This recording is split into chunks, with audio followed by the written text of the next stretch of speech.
Got my laptop on, and I feel alright.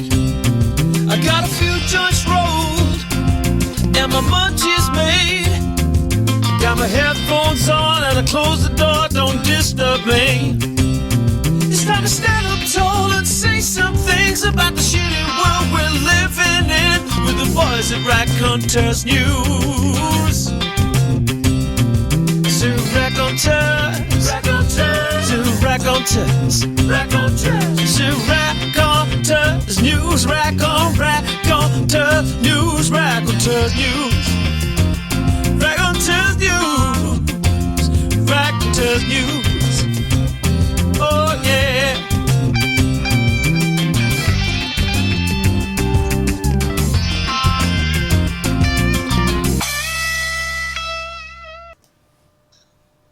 Dobry wieczór, towarzysz.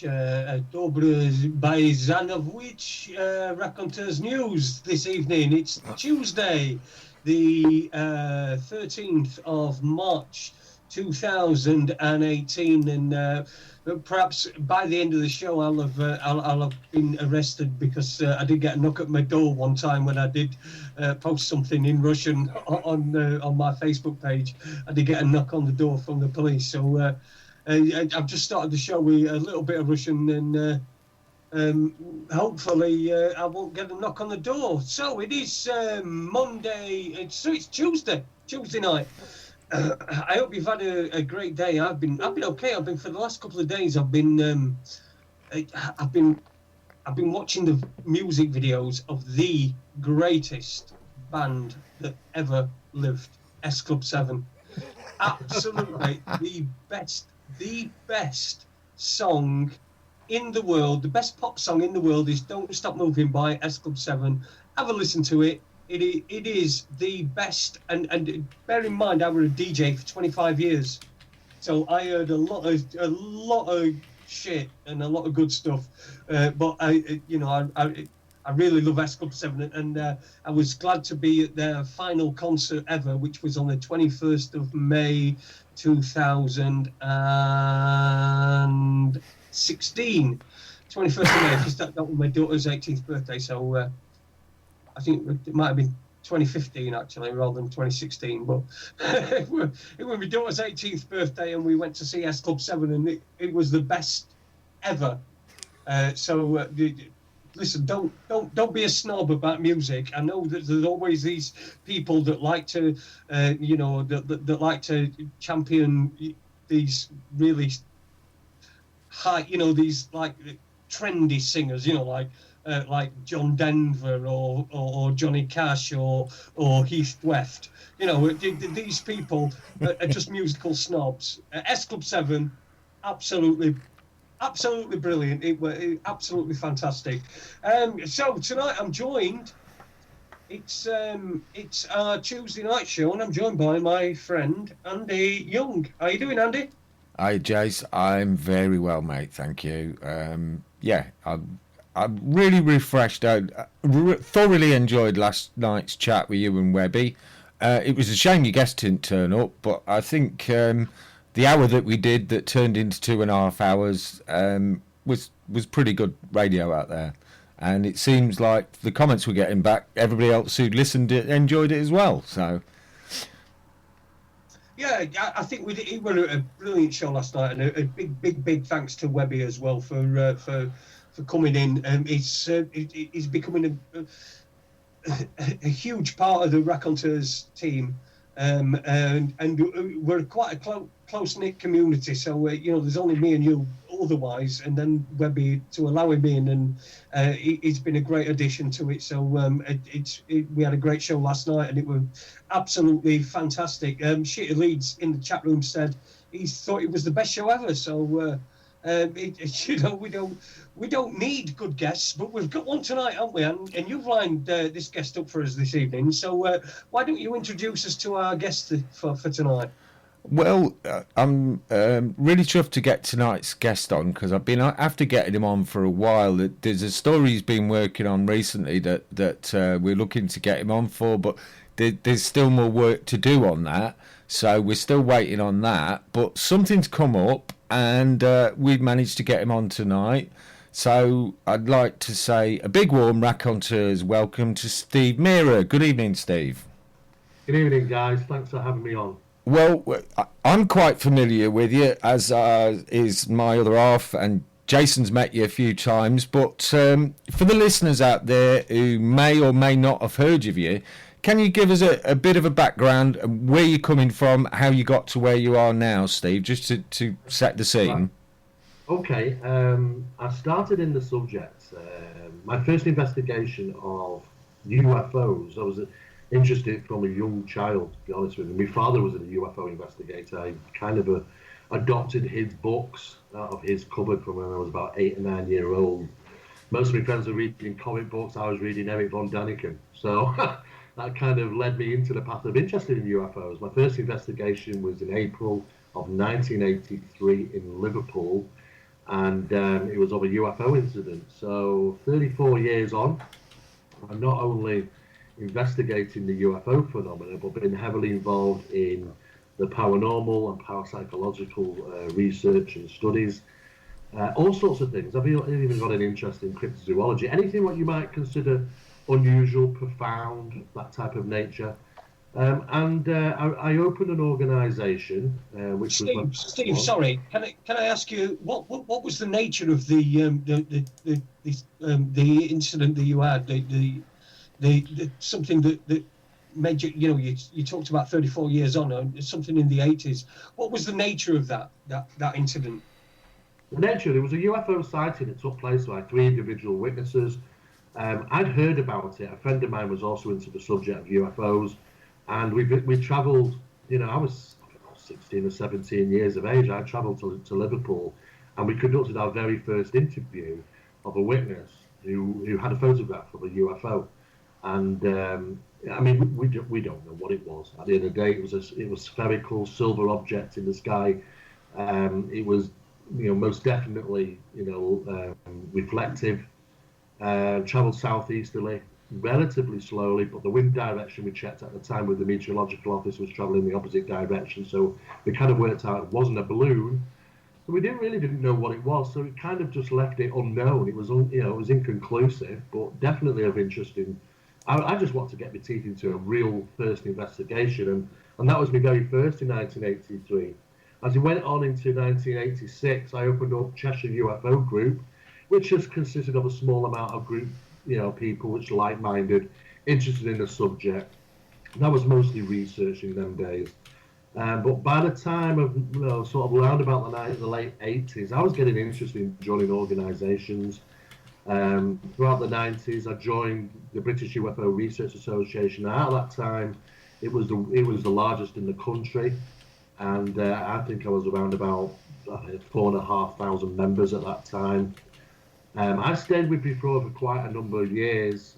I was appointed the Regional Investigative Coordinator for the UK, for the Northwest, and I also helped regarding the publicising and tutoring of the Bufora UFO course. People wanted to learn about this subject, and we were able to deliver a course on that subject. That went on until I took over an organisation called MAPIT, M-A-P-I-T. Now that was a guy's organisation called David Rees. Now he lived in Stockport, he's passed away now. I took over his organisation, which had been running since 1974, which I think is about the 4th longest running organisation in the country. And I adopted the archives from 1974, and there were thousands of them. It was a very well-known organisation, and I still run that today. Apart from that, there's another organisation known as the Scientific Establishment of Parapsychology, which is just about, the dealings with corporate investigations. The reason why that came about, and that was the launch in 1995 of the latter organisation, was because I was contacted by the Manchester's Public Relations Office to see if I would do an investigation for them. And it was actually a corporate investigation. It was confidential at the time. It isn't so much now because even the staff leaked information to the press eventually. But it was a Ministry of Defence building, and there was a couple of businesses within there. and they were having paranormal disturbances. That was our very first corporate investigation on a confidential basis that we conducted. Now, something happened. What happened was is that for some reason my name ended up on a database somewhere of networking information, and before you know it, we were getting calls from corporate companies asking us to do the same sort of work. How I can describe that was I was kind of employed to go in and see if I could find rational explanations for some of these things that are being reported, these disturbances, most of them paranormally orientated. On some occasions, we found rational explanations, misidentifications, those sort of things. On some other occasions, not so much. I mean, sometimes there did seem to be evidence of something unusual going on. We'd obviously put all our reports together and submit them to whoever our clients were at that time. And they would make a decision upon that, because as time went, we ended up working with Greater Manchester Police, London CID, Southampton Crime Unit, housing associations, city councils. What that basically was is that tenants were reporting occasionally paranormal disturbances. The council didn't have a protocol to deal with this, to stay away from the bad press. They'd go in there, look around, find out that, well, we can't find any explanation for it. Unfortunately, these days, the tenants tend to have more rights than the landlords do, and were threatening to go to newspapers if they didn't get moved and that sort of thing. So we did a lot of extensive work for councils all around the country. I mean, we were even involved in shops and stores and hotels, as far as Scotland down to Bournemouth, the whole country. And that went on for probably about 18 years. We still are heavily involved in corporate investigations. I don't get the personal time as much, but I do have a team of people which are involved in that. I think we were the only official body in the UK which were investigating things officially, in an official manner, for these different corporate companies. Hey, we even did football grounds and a rugby ground. I mean, people get suspicious about paranormal things as well. They think it's just bad to have things going on, because they think that it's going to rub off on why they haven't scored in 3 months and things like that. So, but it's been an interesting journey. I started writing for television programs. And after writing about for 6 different TV shows, some of which we probably know throughout the UK and the paranormal, I ended up one day in front of the camera, and that seemed to pick up from there. Since then, about 100 and odd different television shows, some of which I've hosted, some are in this country, some overseas. And then, of course, I got into lecturing and radio work. I lecture around the world now. I do about 6 international lectures a year, around about 10 to 12 national lectures. Wrote 6 books, and of course I created Phenomena magazine, which was an in-house magazine for the organisations.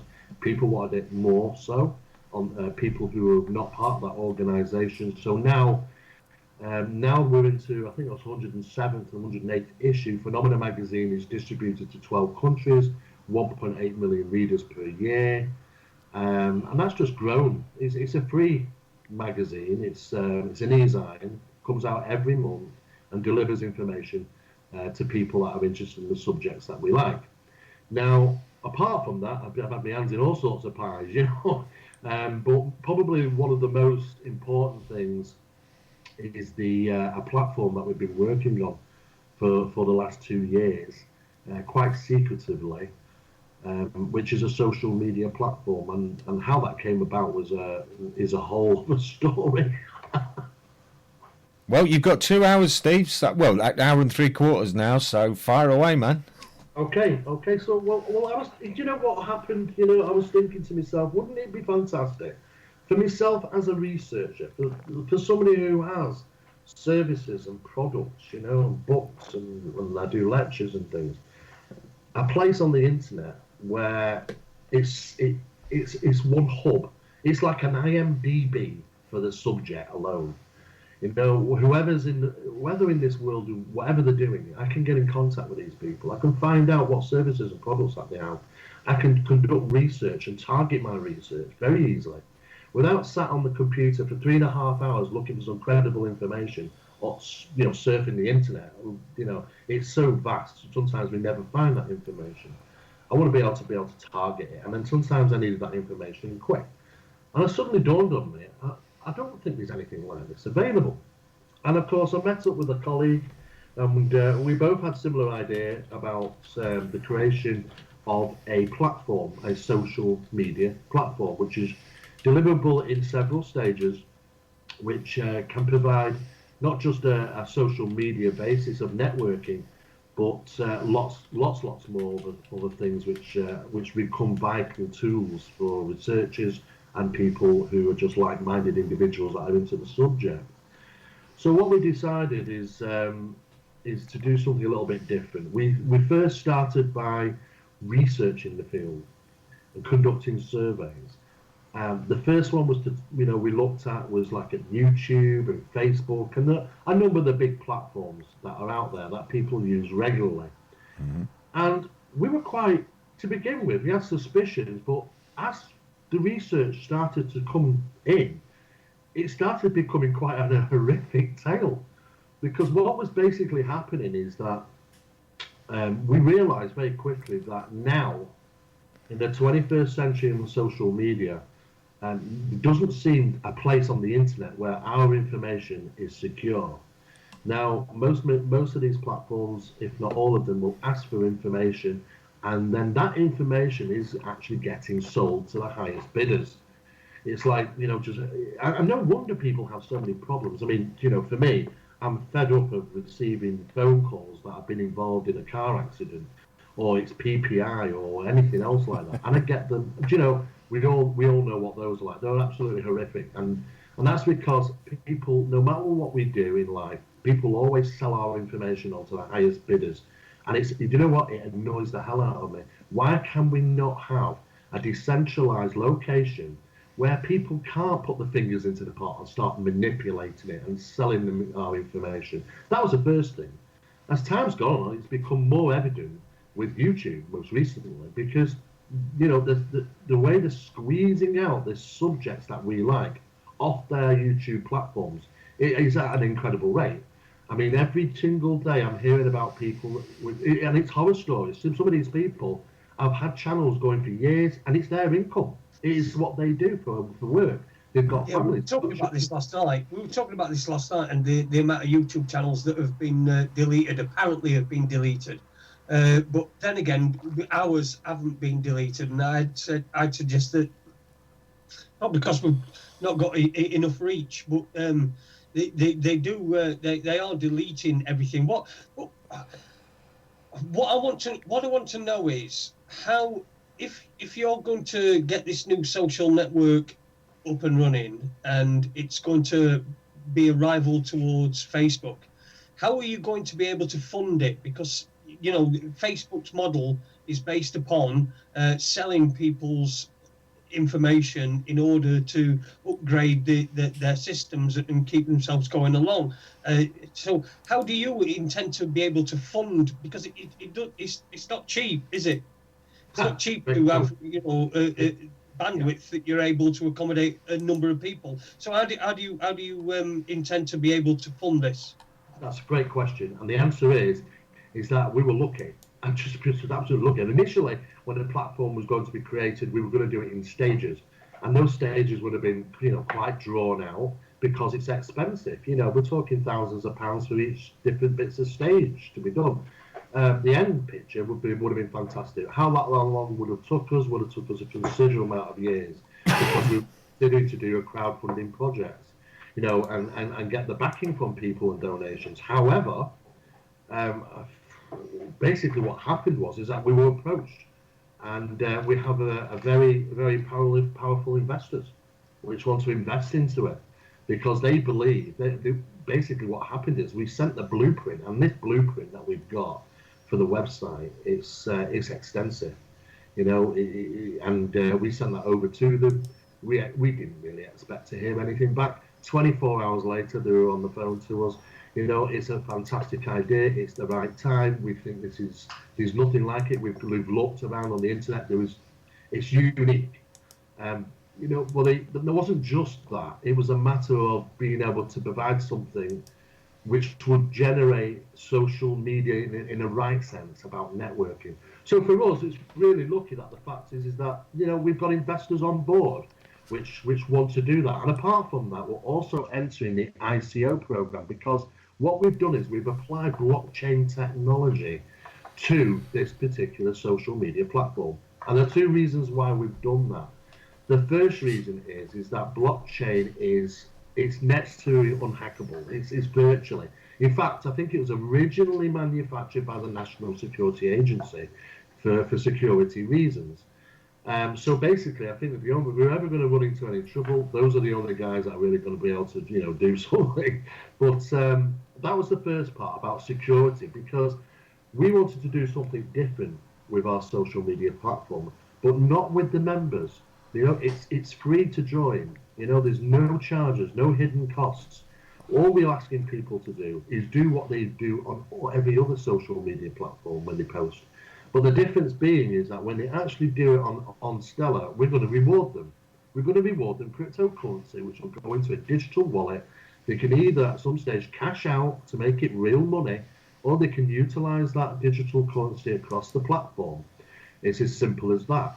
Now, if we are going to reward people for uploading things, then we have to make sure that they don't get stolen and re-put up.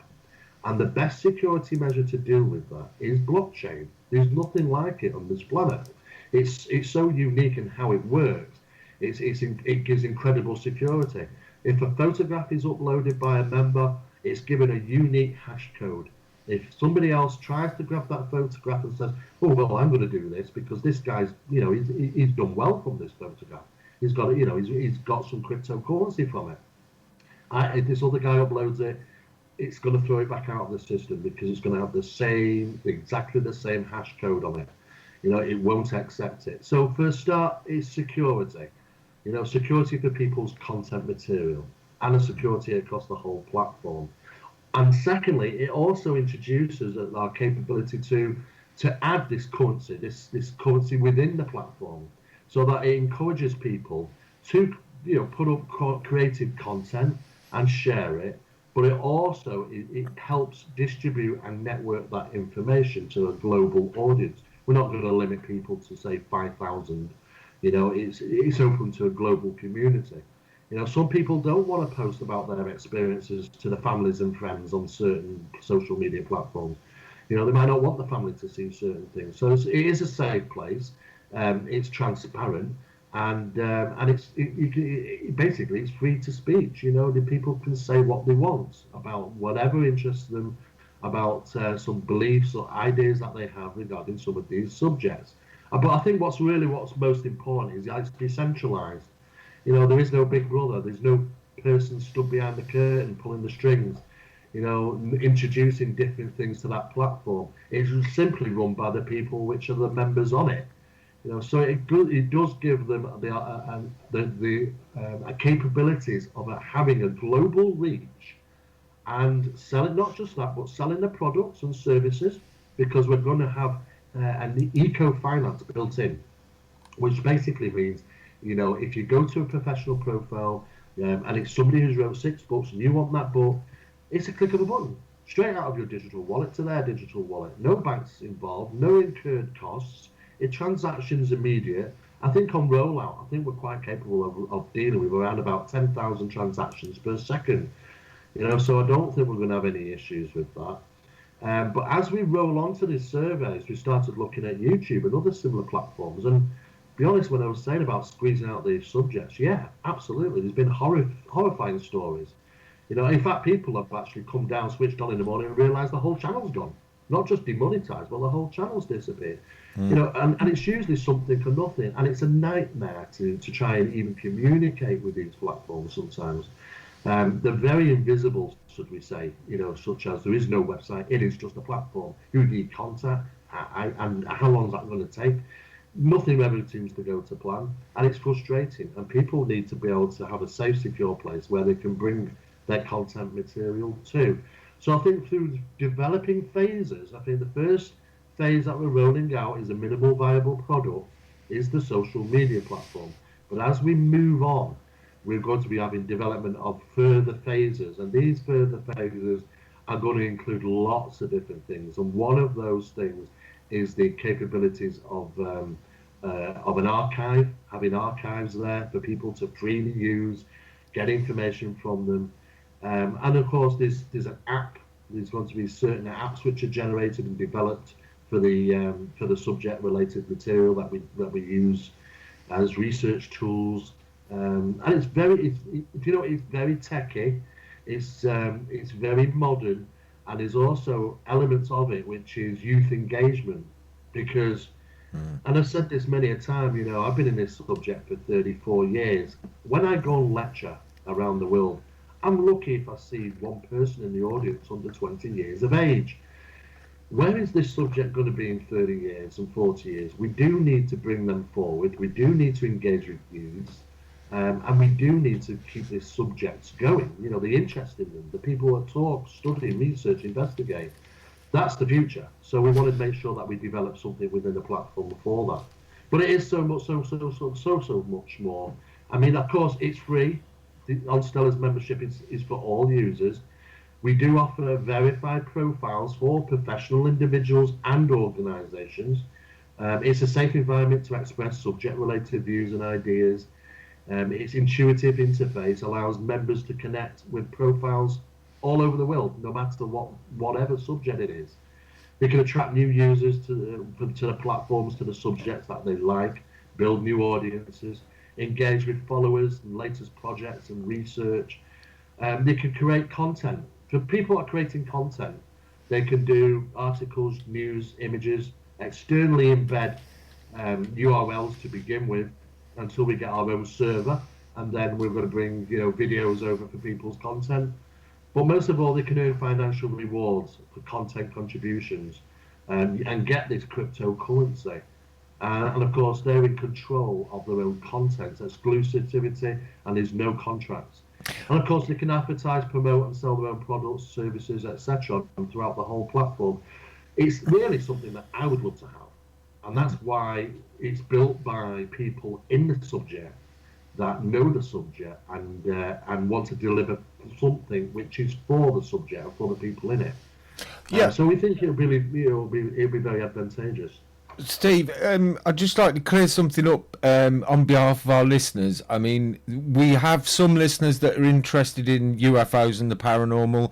Many of them really aren't interested in that. They're interested in common law, what the government's doing wrong, and all kinds of multifarious subjects. We cover a lot of health subjects. Are you going to welcome people in with subjects that are not UFOs and paranormal?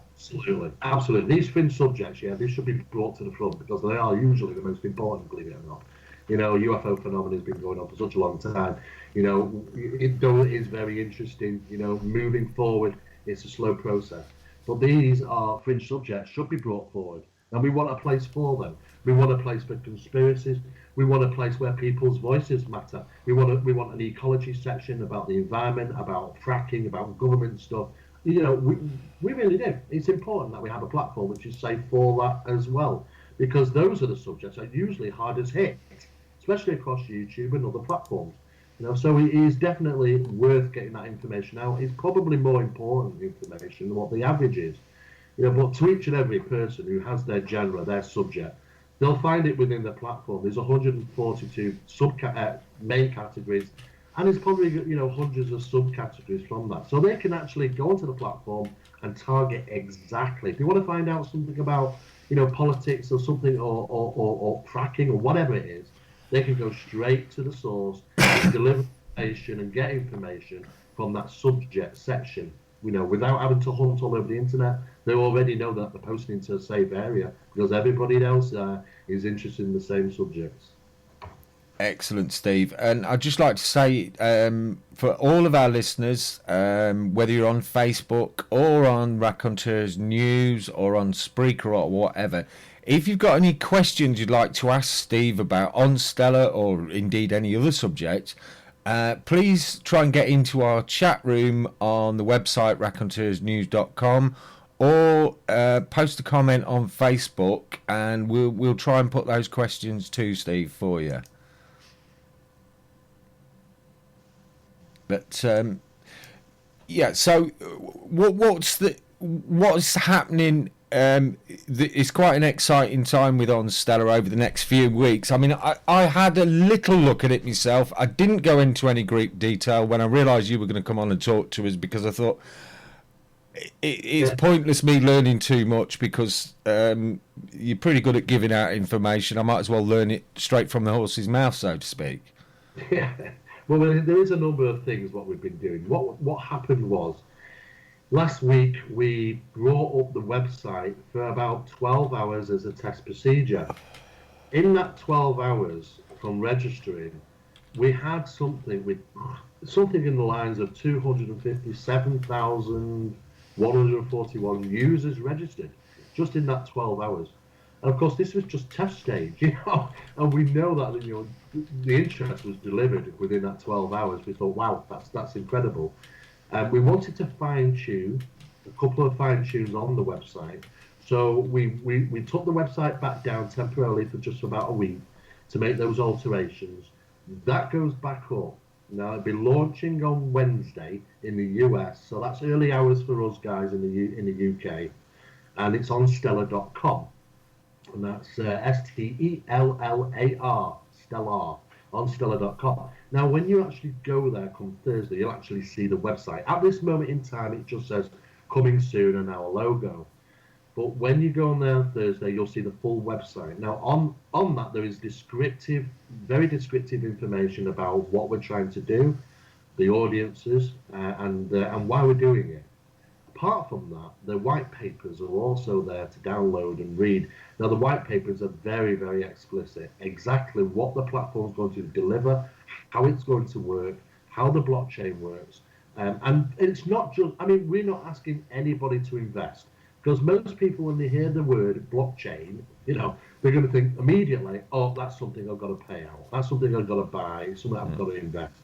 We're not asking anybody to invest, okay? We're going on the ICO program, that's already been dealt with. That's not an issue. What people need to know is that it's completely free. They don't have to put their hand in the pocket to invest. Don't get me wrong, there are people out there. There's a few people contacted them and said, do you know what? I'm into blockchain. I'm a bit techie. I've been following it for some time. I know you've had a bit of a dabble yourself. It is good for some people if they want to learn about that. Here's an opportunity to invest, should they want to. At this moment in time, I think it works out about 68 cents to the pound, or should be to the dollar on the American market. That's going to grow exponentially. We just know that. If you take, for instance, another similar platform, which has used that similar type of blockchain technology, which is based on the same principles as ours. In fact, we've been endorsed by steve-mera. So, wow. We used a very similar, format to them. Their growth was something like, I think it went to $4 in next to no time. So people could actually use it as investment if they're interested in investing. But for us, for members, all we're asking is, come along, register, and do exactly what you do on any other social media platform. But the difference being is that we're going to give you something back. We're going to give you currency back. Yeah, that's it. It sounds a brilliant concept, Steve, and it really ties in what we were talking to Max Egan about the other week. Max was, I think that was the week that Rich Allen's YouTube channel got took down. Yeah. Well, whatever reason you might believe that it was took down, but Max was actually telling us that he'd gone to Steam It, and I believe it's BitChute, the video streaming channel, and he said he uploaded one of his videos on there and it got a few thousand hits and he got an amount of steam, which he thought, okay, I wonder if that's actually worth anything. So he looked on the valuations, and it was going to be like $300 of Ethereum. And when he actually converted it over into his Ethereum wallet, he'd got $1,100 worth of Ethereum. So what I would say to anyone who's got content that people are going to be interested in, it's a great way to put the content out, and also to perhaps be able to fund yourself to do something, well, to do entirely what you want with that funds that are generated, but it can fund doing more of what you're doing. It can, yeah. I mean, I think really the people with created content material are going to be the most rewarded, because, you know, not only does how this system will work is, for an example, if somebody posted up a photograph, some interesting information, then when you do that on Facebook and other similar social media platforms, you might get what is referred to as a thumbs up. Yeah. Now, our thumbs up is called an upvote, and when you get an upvote, then digital currency is created to you and provided to you because of the upvotes. So, you know, if you've got 30 people that upvote it, you know, that's 30 parts of the currency going over to your digital wallet. It's as simple as that. Now, it also gives the opportunity to downvote people, because people have asked, well, what's to stop people posting rubbish? You know, fake news and just general nuisances. We do get trolls across platforms. We understand that. We believe this is probably going to sell, you know, it's going to probably police itself. Don't get me wrong, we still have our own protocols in place to dealing with people, you know, which are just, you know, shouldn't be on the platform. But there's something to lose, and this is what the other platforms don't provide. If there's such, you know, what people are going to do is they're going to jeopardize their own membership and lose that currency over what? I mean, if there's something to lose, we believe it will police itself. Secondly, it's oversighted by our team anyway, you know, for just to making sure everything, you know, runs nice and smoothly. Nobody can actually duplicate something and put it up. If somebody wants to keep re-registering, hey, they've got to have God knows how many cell phone numbers and stuff like that, and how many email addresses. You know, eventually, I think the system will work itself, because they're going to lose out. They're going to lose out on the currency that they generate, you know, if they're going to do that. And by downvoting, people might downvote it. And when things get downvoted, it eventually will just disappear, because it's not worthy of watching or worthy of reading.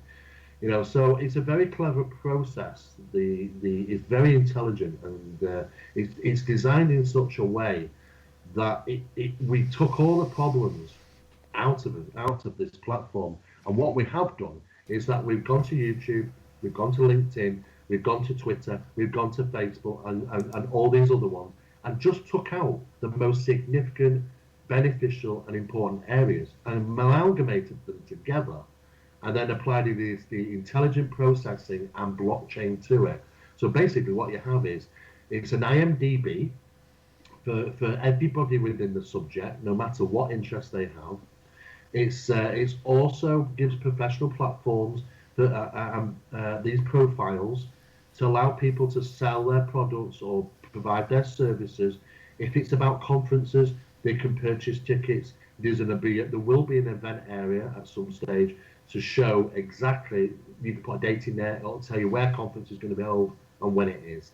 So everything can come together. You don't have to, you know, search the internet for days and days and not find the information you're looking for. It should hopefully all develop under one banner. What we want to do is just make sure that people get what they want out of it.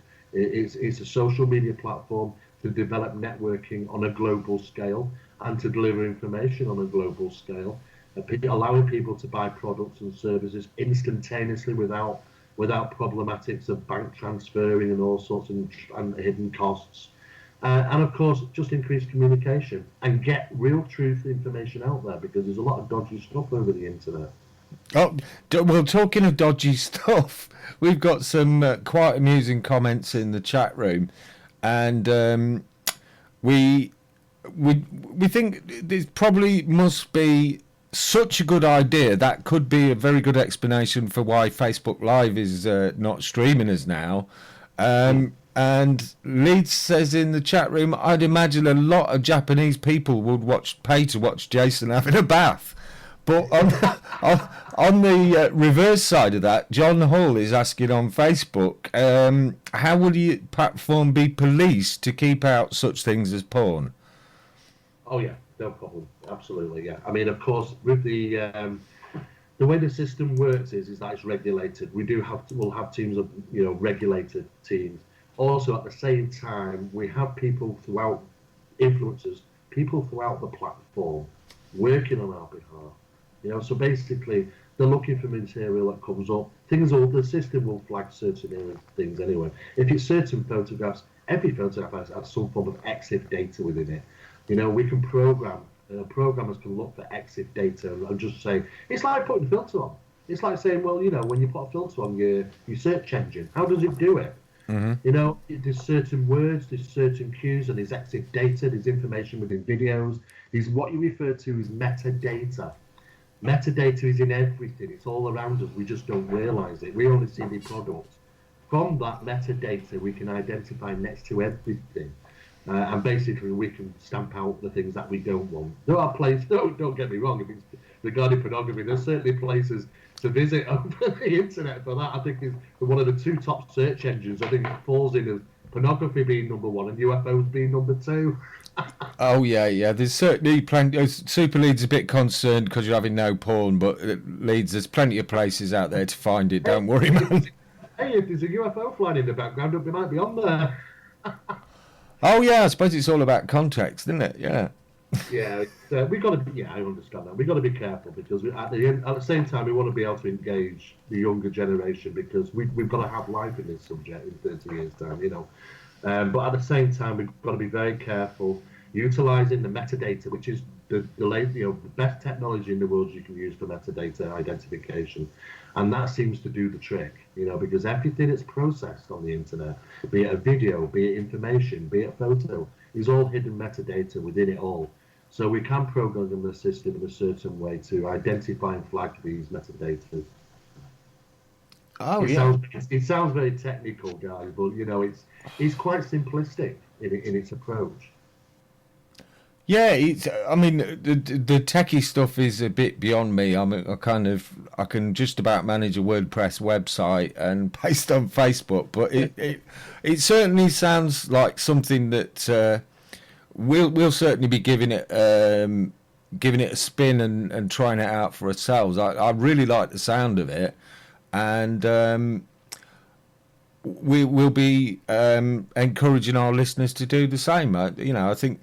And also, you're giving people something back. You're not just taking all their content from them, stealing the copyright from it and saying it's ours now, we've got it, we don't give a shit about you. Well, there was some problems some years ago. I mean, I knew of several of them where people were arguing about they are the content creator holders. But according in certain small prints across some social media platforms, you relinquish that once you start posting. Yep. And they're giving them the rights to go and use that material elsewhere and profit from it.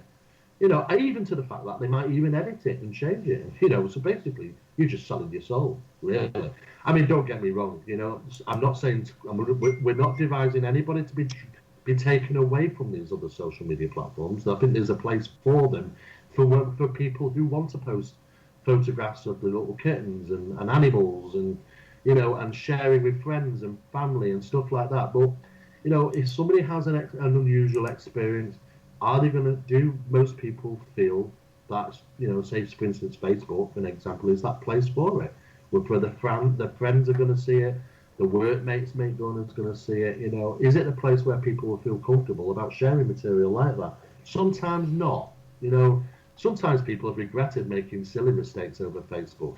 You know, I mean, people, you know, relationship breakdown over Facebook. Oh my God! I mean, you know, it is the place, you know, to air every opinion nowadays. But I think I think slowly but surely I've seen Facebook changing over the years, becoming more rigid, becoming more oppressive, and really, there's been a change. There's been a social media change about the postings, because you've got a lot of people which utilize it for, you know, for generating hate mail and arguments, and before you know it, you know, that's become the new entertainment factor. Sometimes it takes us away from the subject, and I think sometimes it can be done purposely. It's no surprise that, you know, some of these social media platforms have been conducting social engineering experiments. They change our mood and our perceptions by certain postings, and they monitor it, and they monitor our perceptions and our moods when posting. You know, when you post a photograph, they get the EXIF data out of it to work out where it was taken, when it was taken. They know where you've gone, they know where you've been. You know where you're likely to go, you know, people's holidays and where you're going to parties and where you'd like to go for a drink and all sorts of things. These are all hidden metadata which they're selling to the biggest bidders, to be honest with you. Nothing's sacred really across these platforms. What makes you, Steve, what makes you think that if your social networking site, I do apologise to everybody, I just buggered up for about 10 minutes because my wife's just turned back up, come back home, she just bought a new car, and so I just went down to have a quick look at that. So I do apologise for that to everybody. But what makes you, Steve, what makes you think that, because Facebook and Twitter and things like that, they started out, I would imagine they started out as being wanting to do the same thing. What's going to stop your organisation from being able to? Because if you think about it, if you get a huge following and you get a lot of people on there, the temptation is going to be able to fund it, is to sell the data. So what's going to stop you? How are you going to prevent that from happening and keeping up with your? Because I know Google had this thing that their logo were "Don't be evil" or something, and I think they've dropped that now. So you know so they can be evil. But how are you going to be able to make sure that you don't have to go down that route? You're not forced down that route. Yeah, brilliant question. Yeah, and it's a very important one. The reason being is that when, for instance, we take some examples as Facebook, you know, Mark Zuckerberg, when he first decided designing it for universities, and it spread from university to university, hey presto, went out into the public domain, and there you have it. It was never, they are centralized platforms right from the beginning. In other words, whatever Mark Zuckerberg said went, you know, and as time grew and he got a committee and a board, whatever they say rules the roost. Same for Twitter. Same for all the other ones. In fact, I don't think there is a decentralized platform available, which means that, you know, I don't have the decision. The board doesn't. There is no board to have a decision.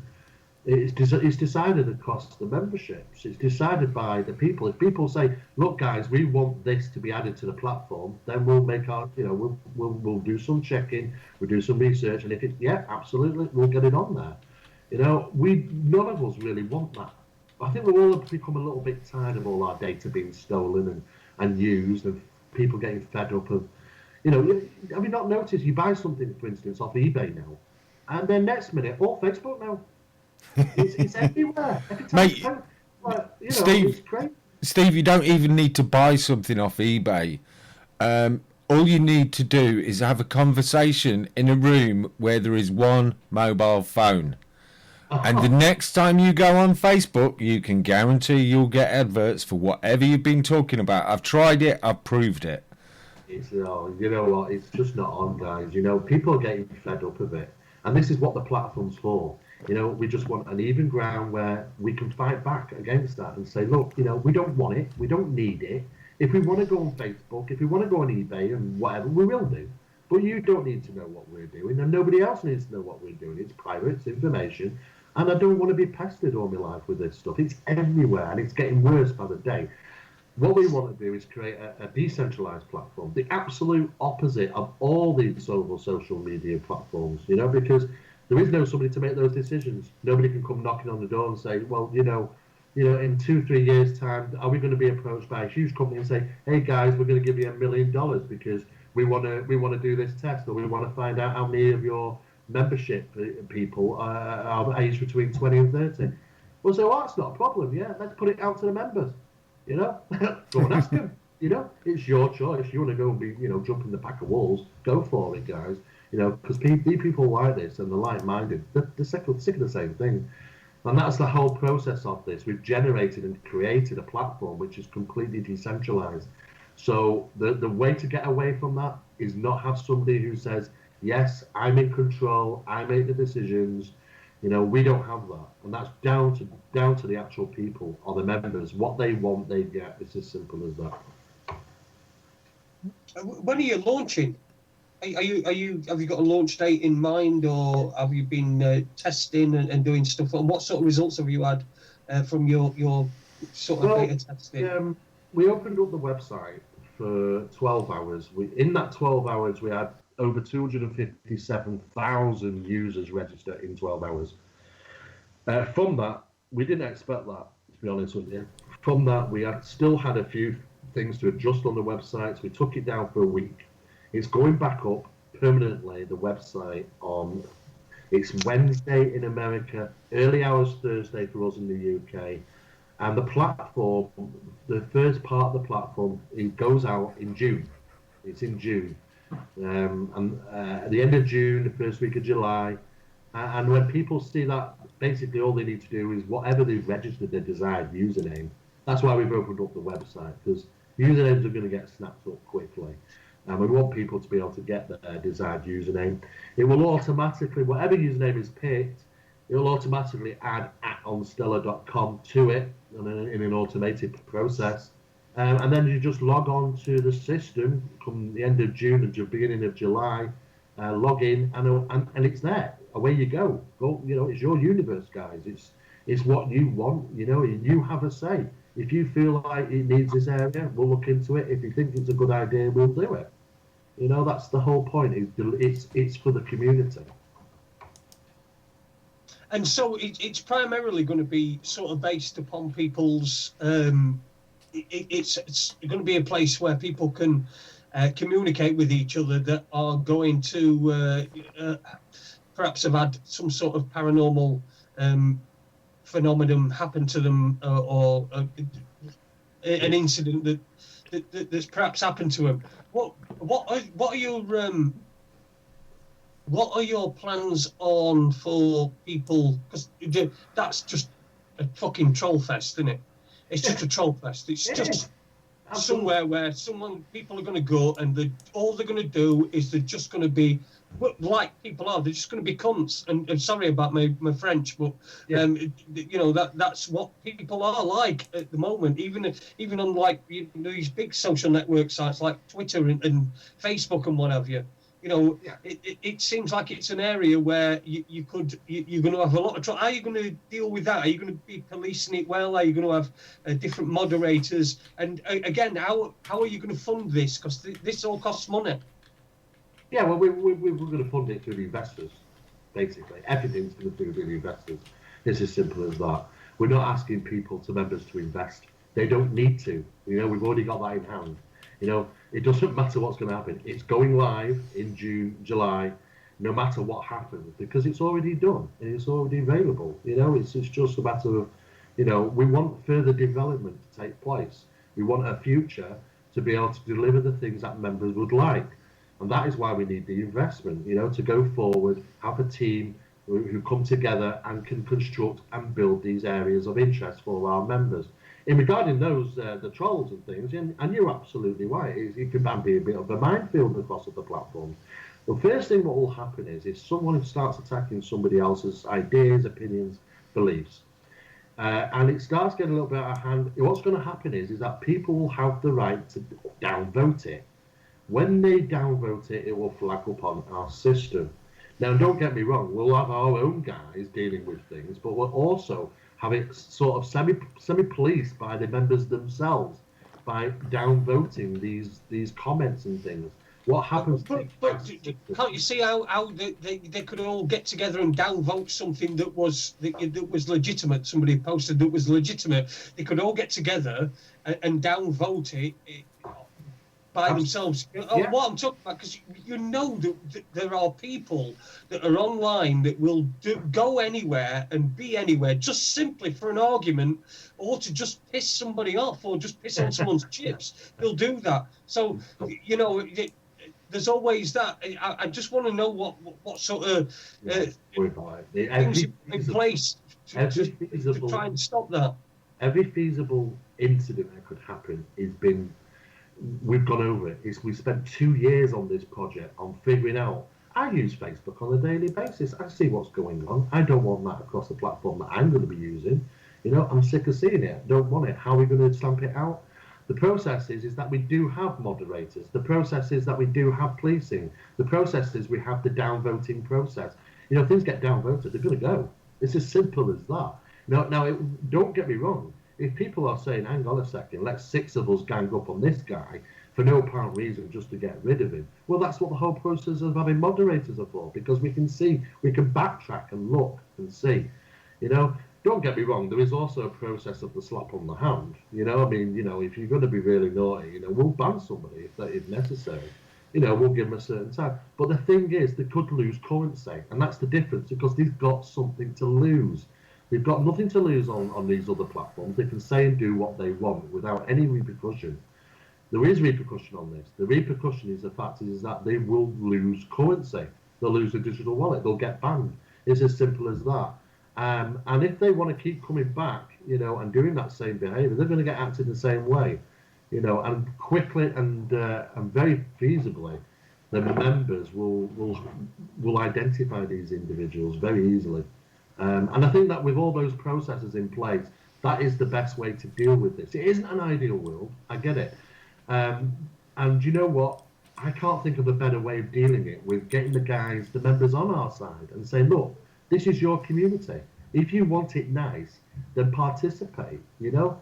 And I think it could work. I'm absolutely sure it will work. We've thought out every single process of how people could be damaged in that way, and delivered a process how to deal with it. It sounds excellent, Steve. It sounds like you've certainly been doing your homework in trying to avoid the pitfalls that you're seeing in other forms of social media. One question I'd like to ask you, you said you've got your backers, because obviously there's costs involved in setting this up, so you've got backers so people don't have to pay to join. Are those backers prepared to stand in the public glare and say, yeah, I'm putting my money behind this, or are they people who are just staying in the background for now? Well, there are, absolutely. I mean, on the launch of the actual platform, all information will be provided regarding, you know, who's the team, who's exactly, you know, responsible, how it came about, that sort of thing. Now, the only difference between the current investors that we have and the ICO program is that with the ICO program, it's a bit like it's like going to an auction. You know, and somebody's secretly bidding on buying a picture, and you don't get to know who that person is. There are people with money out there, absolutely. Yeah. For them, it's saying, well, say for instance they want to invest, I don't know, $1 million for an example. You know, they're going to get a return on 4 or 5 million in a year or two. You know, as it progresses.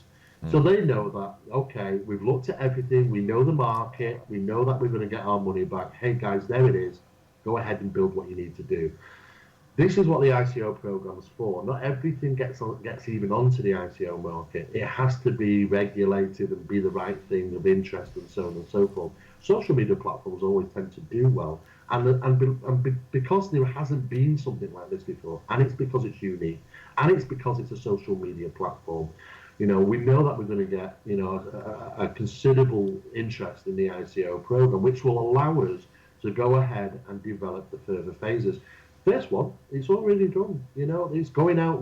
You know, if people like it or not, it's coming out, and it's going to be there and delivered. But what we want to do is secure a future. What we want to do is say to the members, okay, what's next, guys? Well, you know, you want a place where you want to find all archived material.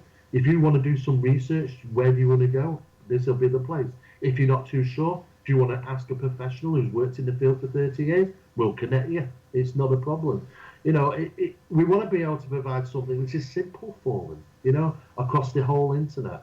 No matter what the subject is, you know, it will provide an area where people like-minded can talk about the subject they want.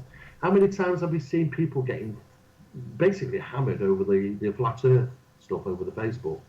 I mean, don't get me wrong. I mean, you know what? You know, to each their own. You know, and I've seen some interesting videos, I have to say. But that's all they are, as far as I'm concerned. They're very, very interesting. But do you know what? There's a community out there that I'd love their own little place to come together and talk about what their ideas and beliefs are. Fine, no problem. There's an area for them if they want it. You know, there's an area for everybody, whatever their certain subjects are. We really have gone to town in this. I mean, you know, as we go through these developing phases, for people which are writing or want to get into writing books, they will be able to submit through a portal a script which will go directly to the people or the publishers that actually are interested in this type of material. So it brings the publishers and the writers together for the promotion of writing of this subject. It's the same for music, you know, it's the same for the arts. You know, people devising music, people doing videos. You know, somebody might do a video and think, hey, this is good enough for the broadcast. Well, we'll put them in touch with people which are interested in broadcasting that type of material.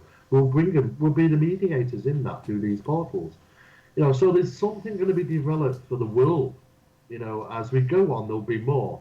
But we want people to have a voice. We want members to say, hey guys, wouldn't it be a great idea? I mean, somebody came across the other day, you know, about, well, why not have our own search engine? You know, because Google's just as bad as many of the other places. You know, they're watching, they're selling data and all sorts of things. Now, the thing is, what we want to do is, you know, exactly the same process is have a decentralized search engine for the subject. So it will just seek out exactly what you want within those categories, within those fields of study, which we're all into. And that's another idea. It is endless what we could possibly do.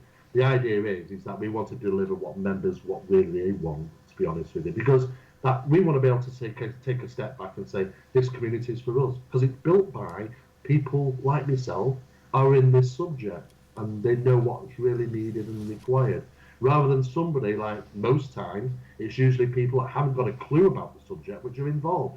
We hear about it in businesses all the time, managers making wrong decisions because they haven't worked up the chain. They don't know what the small people do in the business, you know, and therefore that's how that mistakes are made. They don't work their way up to management. They bring a manager in from somewhere else and says, hey, I know how to do the job. This is the problem with these things. We want it so that it's created by the people, you know, for the people, in a sense of speaking. Brilliant, Steve. I mean, we've had an hour now. You've certainly given us a lot to think about, and being as all of us on this call, and most of our listeners are of a certain age. Usually, after about an hour, we have a break, so they can have a comfort break, grab a cup of tea, skin up, whatever you want to do.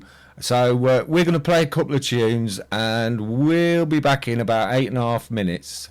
Fantastic.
friend is partly to blame.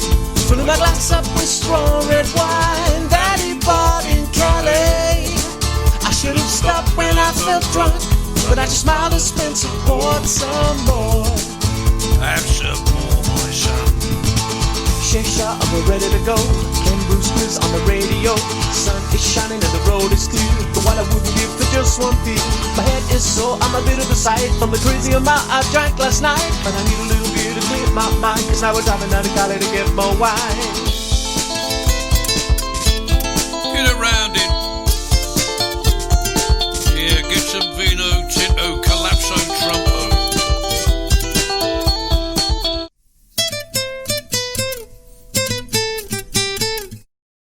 Hello, good morning. Let me tell you how I'm feeling. I'm feeling pretty low, cause I spent all of last night drinking. My friend is partly to blame, filling my glass up with strong red wine that he bought in Calais. I should have stopped when I felt drunk, but I just smiled and spent and poured some more. Have some more, my son. Some shopping's out of the way. Town is busy cause it's my steel day. The girl's looking fine and the night is young. If I just have a pint and a bourguignon, not getting drunk, I'm about to say that I'm never gonna drink as much as yesterday. My friend across the table who's having a laugh starts pouring me a wine from a little carafe. Again tonight, Get around it. hitting every bar in sight. Get around it. But I'm starting to stumble and tumble and mumble to you. Get around it, lad. But you are here when I'm weak, and I will lean on you. Hey, get around in, bonny lad. Tonight we're gonna have no funky time. Tonight we're gonna have no funky time. Tonight we're gonna have no funky time. Tonight we're gonna have no funky time. Tonight we're gonna have no funky time. Tonight we're gonna have no funky time. Tonight we're gonna have no funky time. Tonight we're gonna have no funky time. Hello, good morning. Get it down your neck. Let me tell you how I'm feeling. Get some grub with it. I'm feeling pretty low, How do you think I feel? cause I spent all of last night drinking. The power of good, mate. My friend is partly to blame, Hey, filling my glass up with strong red wine that he bought in Calais. get around it. I should have stopped when I felt drunk, but I just smiled and spent and poured some more.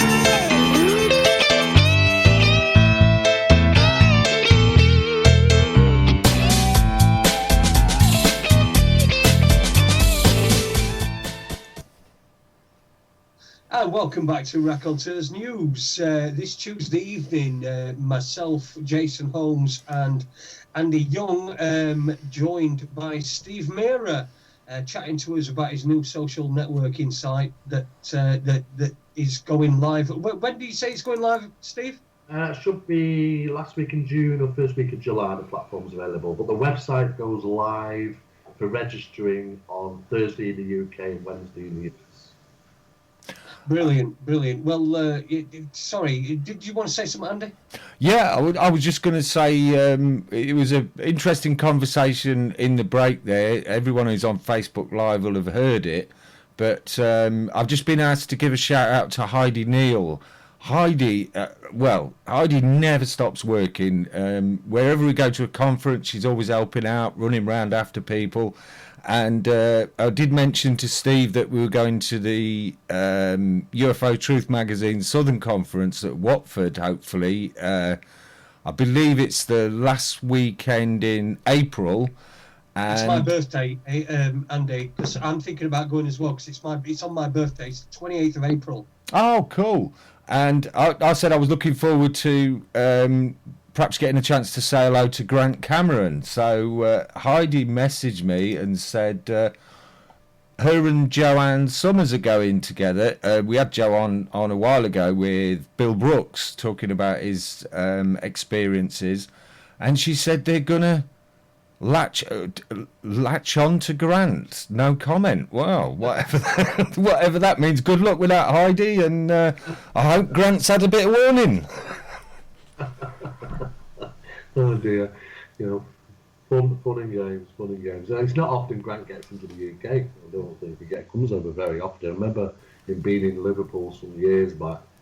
And he's a fast talker, Grant. You got to slow down a bit sometimes, But you know what? The amount of information that he delivers in an hour is incredible. It really is. It is.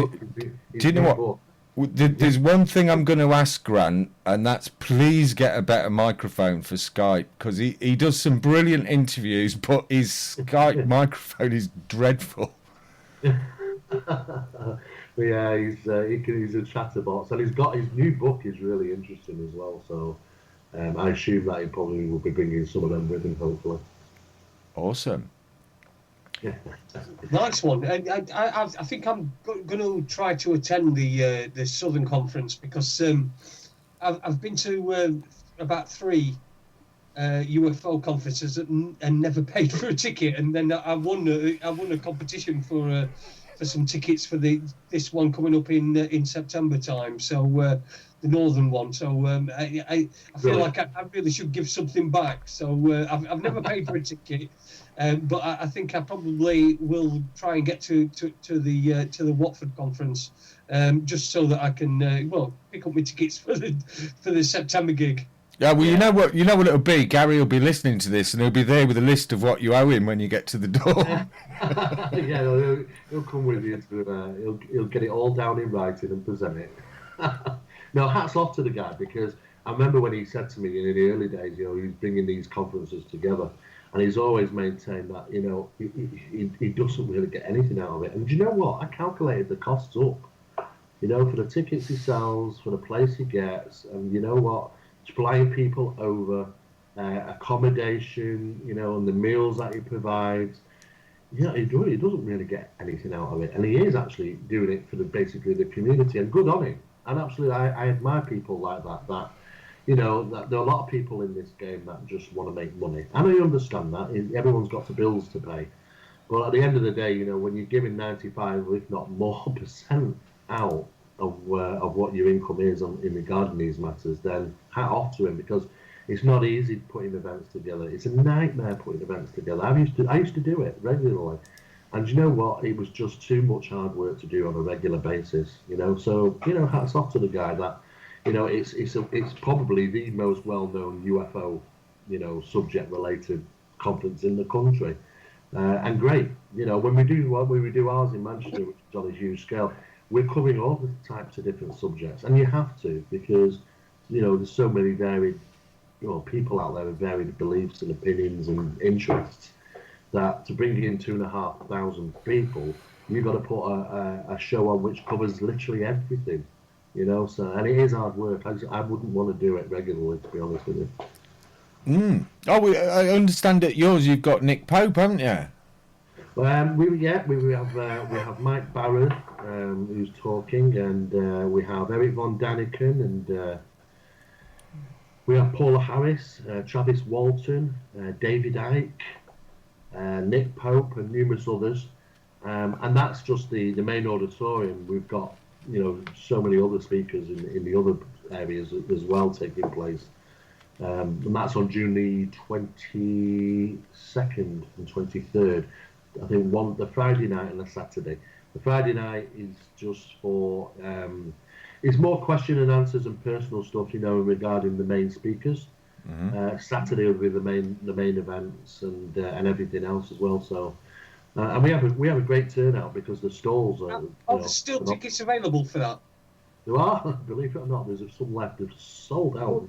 I think you should save 2 for me and Andy. It's a big event. It's very, very popular. I don't actually control it. We'll pay for them. Don't worry. We'll pay for them. But I think you should stick to a side. Me and Andy, and we'll get us arses down here, and we'll perhaps do some live recording and interviewing a few people. Live onto our website. You need to talk to our event organizer, which is Mike McGuinness. He's in control of all what tickets are and and things like that. So by all means, get in touch with Mike McGuinness, guys, or Awakenings on Facebook. And tell them, let them know. We're there to help as much as we possibly can. I tell you what, Steve, it would be remiss of us to get you on this show and to not ask you, because Leeds is going absolutely ape about it in the chat room. The Tesla car in space. Cartoon or what? Yeah, know what? It looks a bit dodgy to me. I mean, it's a great advertising campaign, though. Hats off to him. I love the advertising campaign. We know what it takes to put a car in space, right? Because I'll tell you now, we were considering, we were looking into how much does it cost to put our own satellite into space. The Euro Space Agency will do it for $2,000 per pound. Now work out $2,000 per pound, and how many pounds is a Tesla car, and etc. Work out the cost. So how does that accumulate? How do they get that back? I mean, I don't know, man. I don't know, guys. Don't get me wrong. Stranger things have happened, but as far as I'm concerned, I have to see a little bit more to say absolutely that's the case. Well, when it first came up, Steve, I saw this picture, and it had got the caption of this guy with a helmet on looking out the window of a Tesla car and saying Elon Musk has proved that the Earth is round. And I just thought, oh, another stupid flat Earth meme, and just ignored it. And then when Jason told me, no, it's actually supposed to be a real news story, I nearly fell off my chair laughing. It is, but you know what? Is it just an advertising campaign? Because if you actually look at it, it is a fantastic advertising campaign. You couldn't do any better. And it's generated exactly what we wanted, this debate over its authenticity. For them it's a win-win, if it be real or not. All I would say is that the cost that's involved in doing so is absolutely tremendous. And to get the right season to do that, I mean, when you start, if you want to launch something the size of a football into space, it's a different story. But a car, well, I don't know. What a load of bollocks. Just tell it like it is. It's a load of fucking bollocks. The thing for me is that Tesla car, it was supposed to be a regular Tesla car. So fucking, first of all, the wheels are good. They're going to explode, right? Because they're in a vacuum of space. So the wheels that are inflated are going to explode. The plastic's going to melt on the car, because you're going from 250 degrees to minus 250 degrees, if that's what you believe, if you believe what they tell you. Oh, yeah. That plastic's going to melt. And thirdly, the clincher for me is that they said it was a Tesla car. It had not been modified in any way at all. It was just a normal car, and it had been sent up there. But if you look at it, right, what happens is there's no rear view mirror. The rear view mirror's gone. It's gone. Why is the rear view mirror gone? Because then you'd be able to see the reflection of the shit behind it, because it's in front of a green screen, and it's just a big load of nonsense. And anybody, to be honest, I'd have, for anybody, I'd have no respect for anybody that said or thought that was fucking real. I would have none. Yeah, and I noticed there was no ice on it. I've looked, and I can't see ice forming on it. And as well as me, the temperatures in space. It's pretty cold, and you're going to get ice build up, and I haven't seen any, so that's questionable as well. And talking of questionable things in space, I did happen to notice you making a brief appearance on Fade to Black with Jimmy Church the other week. Would you like to tell our listeners who haven't heard about that one? It was quite funny. Sure. I mean, it first came to light to me over Facebook, social media pages again, and there's several news items that are coming out from the US that the Academy to the Stars, or to the Stars Academy, with Tom DeLonge, they were talking about the Nimitz UFO incident, and there was a piece of footage which was referring to a UFO known as a Tic Tac UFO. Amongst that story was a particular photograph, referred to as "this is a photograph as." Well, even though they never said that, very cleverly, when you place a photograph amongst this story, you initially believe that this photograph is representative of the event, and it wasn't. You know, it's as simple as that. The photograph of a tic-tac shaped UFO in the blue sky. Now, perceptions were altered straight away because initially a lot of people saw this, and I've talked with people in the US and seen this in the thousands, that they thought the blue sky represented the ocean, and in fact the photograph was taken above by a fighter jet or something of that nature. And in fact that wasn't even the case neither. Now, I immediately identified this photograph from being taken in 2005 in Eccles, Manchester, UK. Nothing to do with the investigation, the case, the Nimitz UFO incident, or whatever. And I thought, how is this suddenly appearing within? And you know what? They went to town in the US. They had conferences showing this UFO in the background. It appeared in newspapers. It appeared in news channels. I think even George Knapp was involved in one of those news channels that produced this and put this out, this image. And as soon as I realised that what it was, I recognised it straight away from one of the investigations we did. In 2005, I was contacted by a gentleman living in Eccles who worked in Eccles, Manchester. And he got to work. He was a keen photographer and luckily had a decent camera in his car.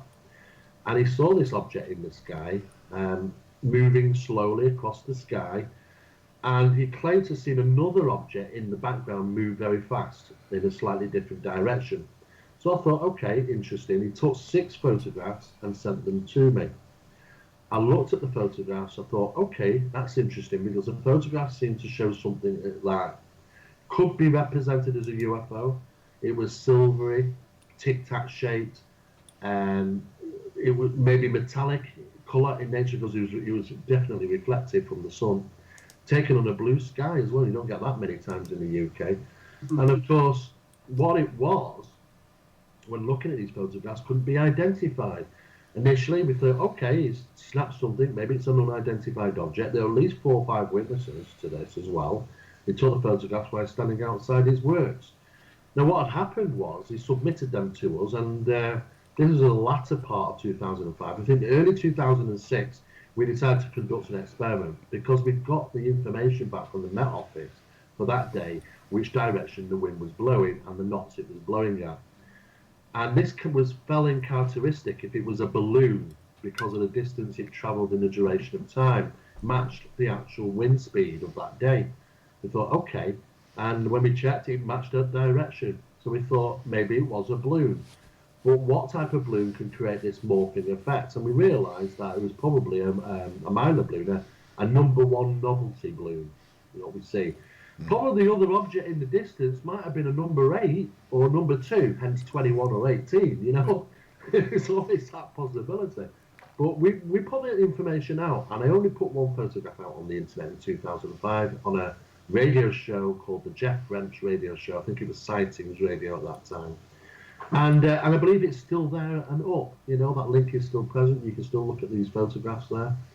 Someone had copied that photograph, but hadn't just copied and paste job. There was some alteration that took place, which made me a little bit suspicious. The photograph had been altered in contrast and brightness. I don't know reasons why, maybe to make it look a little bit different, and then utilised within this news item about the Nimitz UFO.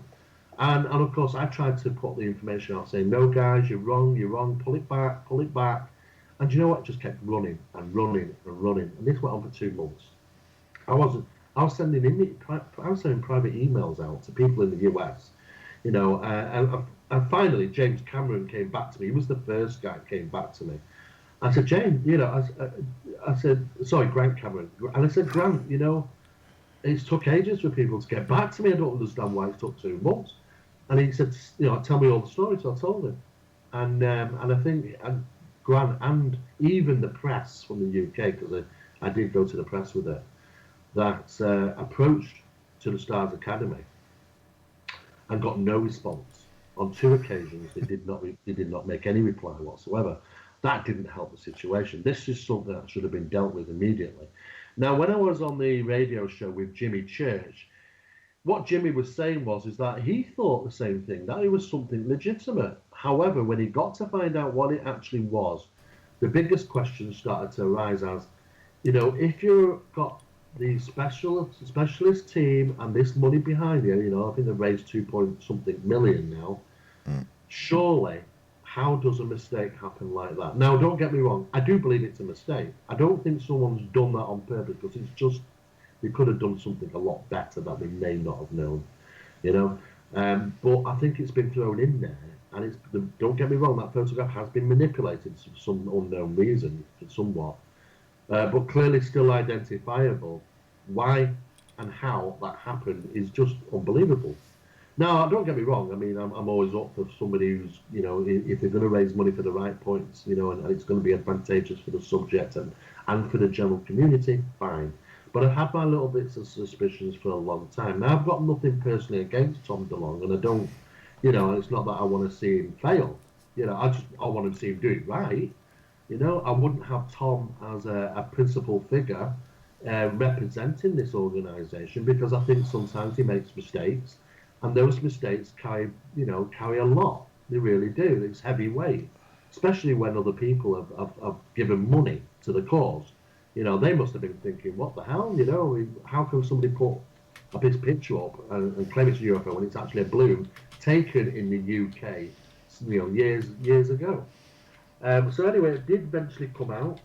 I think a month later after that, which takes us into maybe 3 months later, that's quarter of a year later, there's a statement, and a very short and sweet statement. Basically, they're looking into it, an accident had happened, and that's pretty much it. But, I think it's caused them some damage. I think they should have replied straight away on that. They should have jumped straight on it and rectified this in the early days, but it went on for far too long as far as I'm concerned.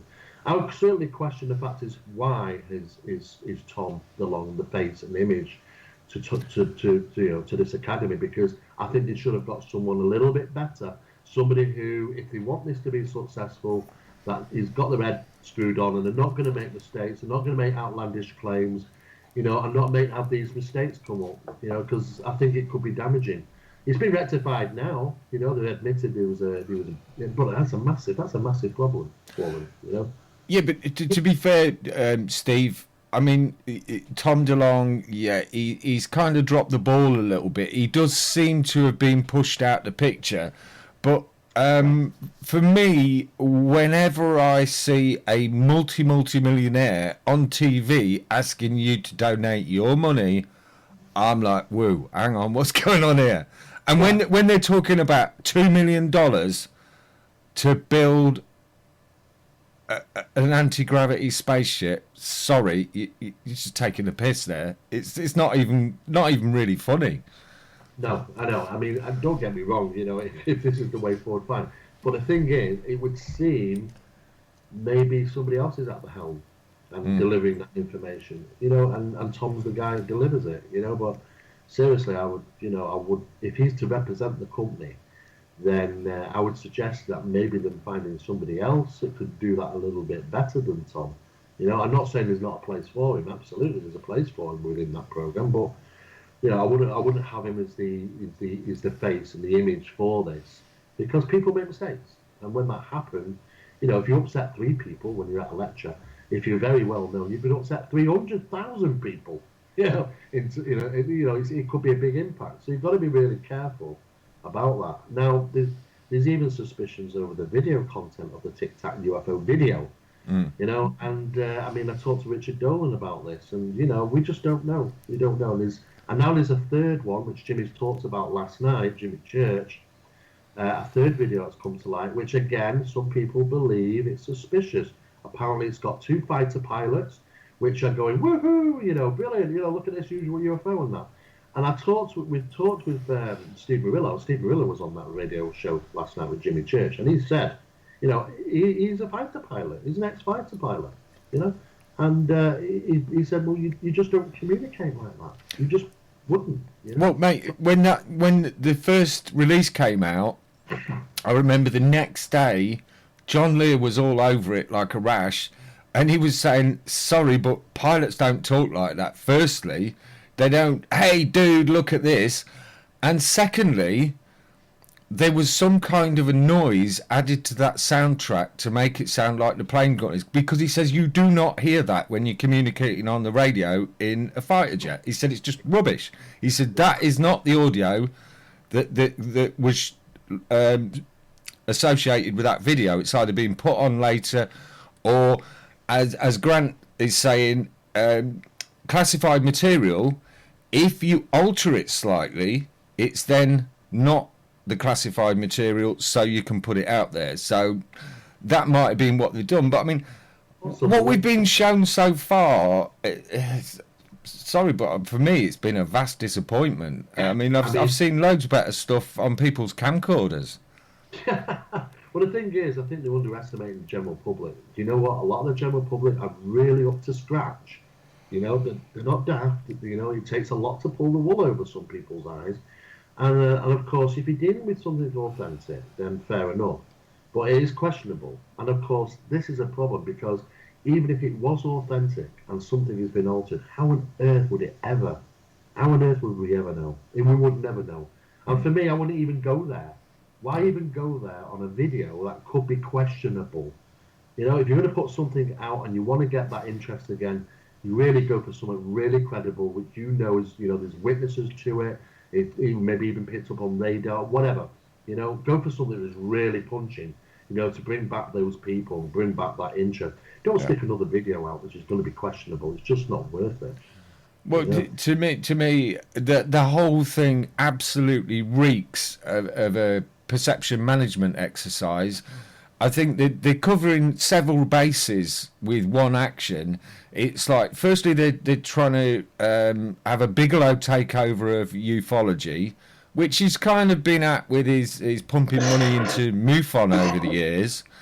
There is a possibility that if this all falls flat on its face, which to me it looks like it's going that way, then it's going to have raised the profile of the UFO subject in the mass media, and then it's all going to be laughed at.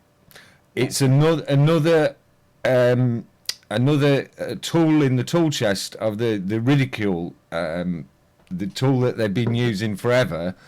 And I'm so suspicious about it. I want to see the truth out there, Steve, but I think there's too many people who've watched the X-Files and seen that picture. I want to believe. And yeah, it is. And do you know what? You're absolutely right. There are people out there. It could be. Don't get me wrong. There's always that possibility of a social experiment to see how many people will openly believe something it isn't. You know, a social experiment's been going on for forever and a day. Well, I think we took part in one, actually, thinking about it. Because a couple of years ago, you and I were stood outside having a smoke at Probe. Yes. And somebody says, "Here, what's that up there?" And we started looking, and we were looking for a while. And I said, "Come on, Steve, what is it?" And he went, "It's a balloon off the pleasure beach." And then 45 minutes later, when it was still in exactly the same place, and it is that airliners flying past it and all kinds of stuff, I said, "What do you reckon now, Steve?" He says, "Dunno." But there was 100 people watching that, and how many I contacted everybody I could get hold of, who I knew was at that meeting, and I said, "Please submit a sighting report to Gary Eseltine." And I even sent him a PDF of the sighting report form. How many filled it in? 7 in total, including myself and my partner. It's 7? 7. Well, I know I filled one up for Gary, so I'm one of them, but there's 100 people there that are interested in the subject, and only 7 of them. Well, that's statistically really low. I'm really surprised. I didn't know as many people as I did then. I probably don't have as wide a reach, but I knew quite a few of the people that were there on Facebook and that sort of thing. I contacted everyone I knew. Please send a sighting report to Gary. He's going to do a proper investigation, and it just died a death. Yeah, do you know, it just goes to show then, doesn't it? You know, even though, you know, these people were all interested in the subject, And yet when you get that response, so then we can say then, and when people argue the point, ufology's ended, it doesn't happen anymore. No, I don't think so. I think what it is that the reporting of it doesn't happen anymore. I think the phenomena is still taking place. It doesn't make it easier though, even when the Ministry of Defence closed the doors on the subject. No, look, can't report it to us either. We had 4 or 5 conferences on the trot where there was something made an appearance, and none of them ever got investigated. No, it really is an odd game. It really is. And statistically speaking, when we get a UFO incident reported to us, we're lucky, because most people are going to see something popping up on the internet. They'll probably reach Facebook or YouTube and then disappear a week or 2 later. Yeah, that tends to be the situation now. Well, just on our desks. It did quite astound me. I believe it was at Woodbridge about 3 years ago. Richard Dolan came over when John Burroughs and Larry Warren were speaking there. I believe it's compared by Gary Heseltine. And Richard was working out the figures from the number of reports that MUFON gets. And then he got a show of hands in the room. How many people have seen a UFO? Most hands went up. How many people have reported it? And there was a few hands went up. So he said, well, at the most 10%. He extrapolated those figures, and then, as we know, this is not just happening in the USA, it's not just happening in the UK, it's all over the shop. Yeah. Extrapolated it around the world, and he says, you've got to think, there's got to be at least 1 million sightings around the world every... I would say, I'd go a lot further than that from my experience of talking to contactees, and I've talked to quite a lot now. I would say there's more than 1 million people having face-to-face contact every year. Yeah, absolutely. Statistics of, that's what statistics are for. I mean, it was done many years ago with different types of studies. And statistically speaking, it is a large number when you calculate all of it together. But it's how that information, we're fragmented. Like I said about with Onstellar, we won't have that fragmented. The walls come down between countries because we can have an integrated translator unit put in. When somebody from China is saying, hey, I saw a UFO over Beijing, we can see what it says. We can understand what it says. We can see a date. We can see a photo. We want to bring some of these walls down because, to be honest with you, some of these countries, it doesn't get out of the country. So, not MUFON, even though they do a great job, we've talked with MUFON and they're getting a very low percentage, considering how many people are on this planet and people must see some strange things. Statistically speaking, if we could bring that data together, that would mean that whole new statistics can be done and can be run properly, 21st century style, with real life information. We're not without saying, well, let's calculate it across the whole amount. No, let's just calculate what we've got. We can we can announce a special survey and see what comes in. It is surprising how many people don't get to find out material. It really is. Some countries act differently than the others. AJ Gerard will say, in Brazil, they're very more forthcoming. Absolutely. But does it get out of Brazil? Probably not so much, and thank God for him and the work that he does. He brings a lot of these fantastic incidents that take place in Brazil to get them out to the world, and it's those real important issues which you get lost in translation. To be honest with you, it's a shame.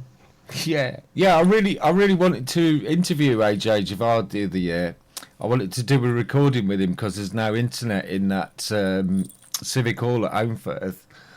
But I had a really awkward problem. He couldn't understand a word I said.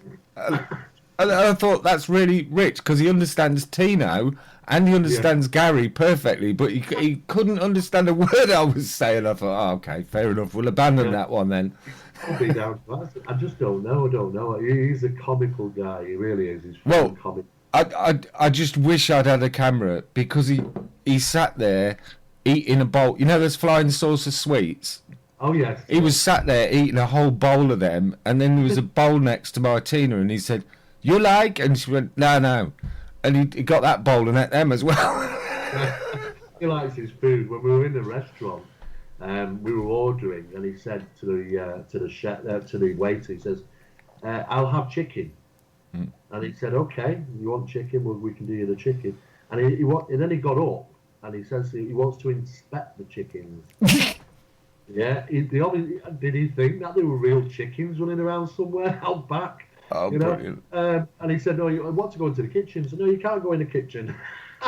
He's a, I'll tell you, he's a comical guy. Well, that must be some kind of Portuguese thing, because I knew some Portuguese people who run a restaurant near me, and whenever we went for a meal, they'd always take us and show us around the kitchen. So That's it. It was the thing. I mean, of course, the horror and shock on this waiter's face when he stood into the kitchen, you know. But it was funny, you know. We were all laughing, you know, about that. You know, thinking that it might have been chickens running around out there somewhere. But like I say, though, I mean, it's the community it's all about the community. We depend on that community, you know. And if we can bring it a little bit closer together and help bring this information forward, I mean, you know, you look at some of those cases that have come out of Brazil, you know, it's incredible. Some of those 3 of the biggest cases in the world that come from Brazil, and we probably have never known them if it wasn't for AJ, because things just don't get out. No. You know, we get US stuff quite easy. You know, we share information backwards and forwards with the UK, but things like China, I mean, they've got such a cultural lockdown. I mean, I've got a friend who works in China as a teacher, and as an example, like a lot of Disney films are banned in China because they disagree with anything that shows an animal talking, and the reason for that is that it's below them. So, you know, animals should not have the same intelligence. And they ban them. They actually are banned, and they close websites, and they lock out websites for you not to even get them. And this is what they do regularly on many, many aspects, including some of the subjects. Now, they're very, very big into the spiritual and paranormal stuff. You know, I mean, they're very, you know, they've got myths and legends and folklore that goes back for thousands of years, and they're very strong believers in that. The ufological front, yeah, a little bit more so much now in the 21st century, but still, how often do you hear about reports coming out from China? You might see the odd thing on YouTube occasionally, but well, you know, to me, yeah, I'd go along with what you said, but any country that bans Disney films, I'm all in favour of that. I'd support that 100%. Yeah, well, yeah, we know what Disney are like, and yeah, I understand that. But it's the whole concept of everything. I mean, you know, just there's a lot of information websites that they just lock out. You know, you can't get access to. Here, Steve, we're getting near to the end of the 2 hours here. So before we wrap up, I believe you've got another investigation that you've been a big part of that's coming to a head very shortly, and you'll be putting out a new documentary regarding that. Can you tell us a bit about that? Yeah, well, most people might have remember, I mean, we did put out the first part of a documentary from an investigation myself and Barry Fitzgerald did, a colleague of mine. Now, Barry, for those that don't know him, Barry was the lead or head investigator on the TV show Ghost Hunters International. And though Barry is very much, you know, was involved in the aspects of paranormal phenomena, his true love is about ancient sites and strange anomalies and stuff like that. And I have to admit, some of the stuff is crazy, but you know, it's fascinating the work that he actually specialises in. And we took on board the investigation regarding these so-called bodies, these mummies, what they refer. Well, they're actually not mummies. In fact, the main body was a body. It wasn't a mummy at all. It had other internal organs. But the phrase kind of stuck. Our documentary, the first part was called The Mysterious Bodies of Peru. We've distributed that over Facebook. It was on YouTube. It still is. And we wanted to go over to Peru and really conduct a thorough investigation, not just about the bodies, but everything that's associated with them. Where did they come from? Who was involved? How did it happen? You know, what we found out so far. And it was a very, very twisted story. There was people involved. There was a lot of corruption. In fact, on one occasion, myself and Barry were threatened. We were threatened that we would be shot and buried, but not to be found again. You know, I mean, you know, and these guys these guys, they're not smiling when they say these things. You know, you take them absolutely seriously. These vaqueros, they call them. You know, there's a lot of poverty in Peru, and we can understand there's a black market. When people are going out there and finding things, they are being sold illegally. I understand that. And I understand the reason why that happens. And I also understand the reasons why the government are trying to lock down the proving going on these things and entering on the black market and being sold. I'll give you an example. The main body, which we were there to investigate, which is Maria, had a price tag of $1 million on the black market. Wow. And we were trying to make sure that we could thoroughly investigate this before it even got sold. We were on the clock. Because the government were kind of getting sniffs of this.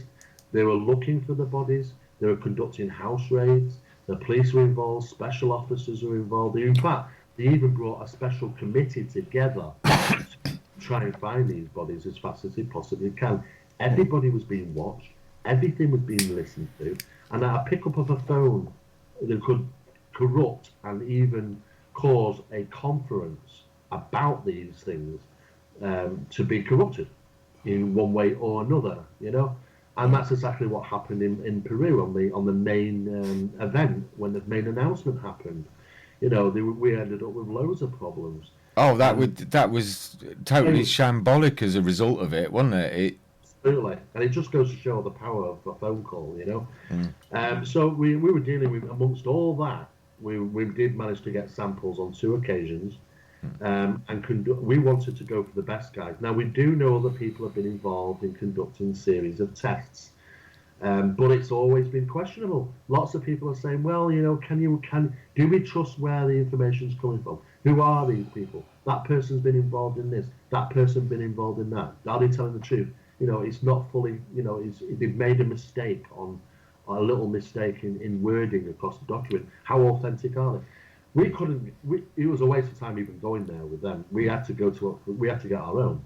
And to do that, we had to employ not just your average guys. We had to go to world leading experts in DNA analysis. You know, and one of them was a particular place which works for crime incidents, you know. And the process of growing DNA came up, and all sorts of wonderful things, and we didn't have a clue what we're talking about, the professionals. But it takes time for information to come through. At that moment, there were people saying, Steve, has this just been lost? Have you given up on it? And I kept saying to guys, no, we've just got to wait and wait and wait for information. It takes a long, long time to get all this data back. But finally, we did get all the data back. Now, even though that we ran a full investigation on these bodies, we thought we'd probably nail it. We'd probably think, okay, we'll call it as it is, you know, it's a hoax, it's whatever. However, there are some anomalies with Maria, the large body, that is, and it's, do you know what? They're very, very profound. And as to where or how that has happened, we don't know. We really don't know. So we've got some thorough reports from the doctors and the scientists and the skeletal experts. We've also got some critical information about the sighting of these things. You know, the Nazca people actually said, you know, they'll talk to you and say, well, our ancestors used to see these all the time. Now, is it myths, tales, legends? Surely, you'd think so. But this is turned up. She's very, very old. I think it's 1,800 years old or something. Whoa. And she has at least probably 10 anatomical anomalies throughout the body. Some of them are very obvious. But it's more than that. You know, when you start looking at DNA, just so many strange things that are coming up. Strange things that our scientists said, well, we just don't know. We don't know. There's nothing to say to put it into that bracket. There's nothing invented for that bracket. And I thought, well, you know, we went in there to call it as it was, and now we've got a problem on our hands because we can't properly identify Maria, and this is a real big problem. Now, the situation is at this moment in time of this year is that the further studies on Maria, they wanted suddenly £15,000 up front for us to go and conduct further testing. We simply just couldn't do that. We ain't got that sort of backing, you know. And can we even trust them, to be honest with you? You know, who really would want a part of 15 grand and on a whim of you can come and do more tests. Yeah. And that was the problem. The problem is, if there was, and do you know what? I'm always in doubt of anything, you know, fantastic. But There Yeah. is something strange there. There might be rational reasons why they're strange. Who knows? But for me, if anything was ever found out in the desert or whatever, that could suggest that we found a life form that is unusual and maybe not identified to be on this planet. We don't. It's not the worry of dealing with covert operations from the government. It's not the government or the police officers themselves. The biggest problem about getting this information out is the people of Peru wanting money and trying to rip people off left, right, and centre for it. So if anything ever found like that, it might not get out to mainstream simply because of greed, not on nothing else. Because that's what Peru's like. It's very messy. There's a lot of corruption and a lot of cover-up going on. So, but it's a very intriguing story. We're going to bring it all to light at Contact in the Desert this year in Palm Springs, which takes place in June. And of course, we are also going to be running a number of news stories which will be going out, so they'll be prominent. And at the same time, we're doing a second part to the documentary, which is actually taking place at this moment in time, to complete the findings, what we did in a visual format. So it is very intriguing. I'm glad I did the investigation. Would I do it again? No. It was an absolute nightmare, Paul. I would never do it again. I mean, travelling just all that way to Peru is a nightmare. The landing at the airport, I thought I was going to die because it's a terrible airport. The plane's got to do a bank at 90 degrees, over a 6-mile period. You hug a mountain top. It's an absolute nightmare. When you do get there, you step off the plane into an environment that you're struggling to breathe because it's so high up, the altitude. It's awful. You feel like you're trying to take a deep breath, you can't. And mostly, you feel sick a lot of the time, because nauseous because of the altitude sickness. And of course, it's not pleasant getting up in the morning and vomiting and working through that the day, as well as the heat, as well as the altitude, and what we were faced with as well. And no way, I would never do that again. It's probably the most difficult investigation I've ever done, but I want to get into the bottom of it. And I think I don't think anybody else has come nearer to it than myself and Barry, and trying to get that information out. But it is very intriguing, absolutely. Well, yeah, I remember we spoke about it a while back, and I was encouraged by the fact that you were quite sceptical, because I know we were stood there looking at the same thing in the sky, and I was thinking, this is something a bit weird. You were all the time trying to find a rational explanation, and I know you do that. And that's what I love about your research. You go for the absolute fact, and you tell it like it is. You don't spread any butter on it or anything like that. So yeah, as far as the new Onstellar platform goes, I mean, I'm really looking forward to seeing the rollout of that, and it should be interesting. It's going to be, and like I say, it's going to be a lot of further developments. It will be rolling out, and people, it's there for the community. But if they've got opinions, if they want to suggest things, then let us know. That's what it's for. It's for the community. And if if it's right and it needed it, then we'll build it. Well, we've had a talk amongst ourselves, myself, Jason and Webby, and we've decided we're going to give it our support, and we'll help you in whatever way we can, mate. Fantastic. Yeah, the platform will be great for something like what your guys are doing, as well as many others at different services and products that they provide over the internet. The whole thing about this is about outreach at the end of the day. People want to be able to deliver their information to a larger community. That's fine. But that community can give back and get rewarded. So I think there's something for everybody on the platform, because that's what I would have wanted. If somebody came to me years ago and said, "Hey, Steve, this is what we've got," I'll be on it. It's as simple as that. But I'm surprised nobody else has done it, or they maybe have, and I just don't know, and it didn't work. But for me, I think it's a perfect time, because of the problematics that we've got with Facebook and YouTube and many other platforms, and this demonetizing and this monitoring and selling of your private information. I think it's just time that we need to take control a little bit more, to be honest, and say, hey, we're sick of it, and we want something a little bit, purer and without all these problems. We don't want to be hammered with bloody adverts and spyware all the time. So I think, and do you know what? Let's see how it goes. But as far as I'm concerned, with the interest that we've got, with the idea that we've got, I think it's set to be very successful. I think it's something that could be delivered to really anybody in this field, not just myself, but no matter what side of the subjects they're coming from.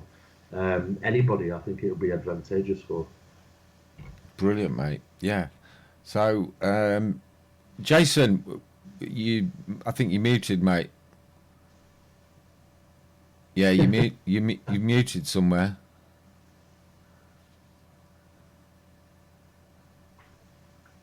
What about that? Yeah.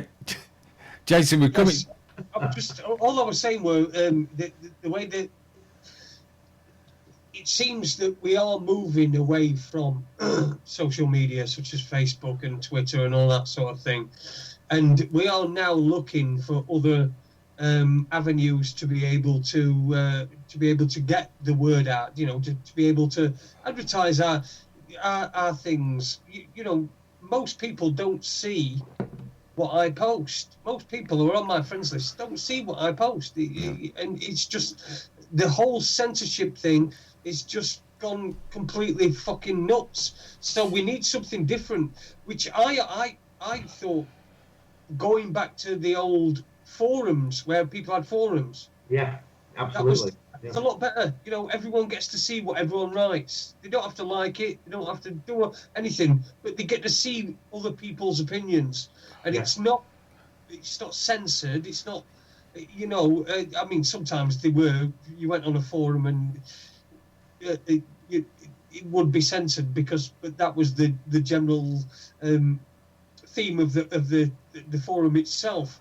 But if you went on an open forum, people could write things and other people would see it. They would read it. They would be interested to read a comment from somebody, and whether agreed or disagreed with it, at least have seen it. That's not happening on social media anymore. People are the only people that will see anything that I post is somebody probably into the same things as I am.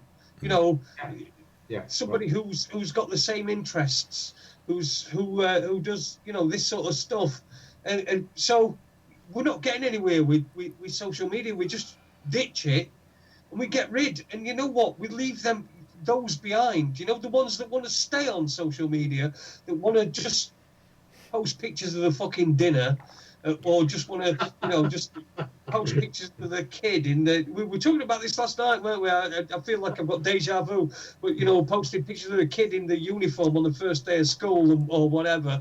But it's just leave them there. Fuck them. You're never going to get through to them anyway. There's a place for them on their platforms if that's what they want to do. It's for family, it's for friends, it's for work colleagues, fine. But what about people that really have I mean, there's nobody, and I'll tell you now, out of all the people that do stuff over the internet, there is nobody more committed than the people in these subjects that spend their lives doing it at their own expense and their own time. There's nobody more committed to that. I think it's good to deliver something for these people, Well, anyway, it's been a fantastic show, hasn't it, tonight? We've come to the end with the 2 hours have flown by, haven't they, Andy? They have, yeah. I was told if I ever said that again, Aid was going to punch me in the face next time he saw me. Yeah, well, AD needs to learn that this world's not just for him; it's for everyone else as well. So we'll probably leave him there with that. Anyway, thank you very much, Steve. It's been an absolute pleasure having you on tonight. Any links you want to give us, or anywhere you want to point, directions you want to point to people to? Absolutely. I mean, people know that, I'm the founder of Phenomena Magazine. Comes out every month. It's free to download at www.phenomenamagazine.co.uk. All the back issues are there as well, actually. We let people download right back to issue 1. And of course, you'll see the difference between 1 and 107 as we've grown in years. But apart from that, come Thursday in the UK, if you're interested in Onstellar, want to find out more, www.onstellar.com. The white papers are there. Download them, have a read it. It'll tell you exactly what our plan is.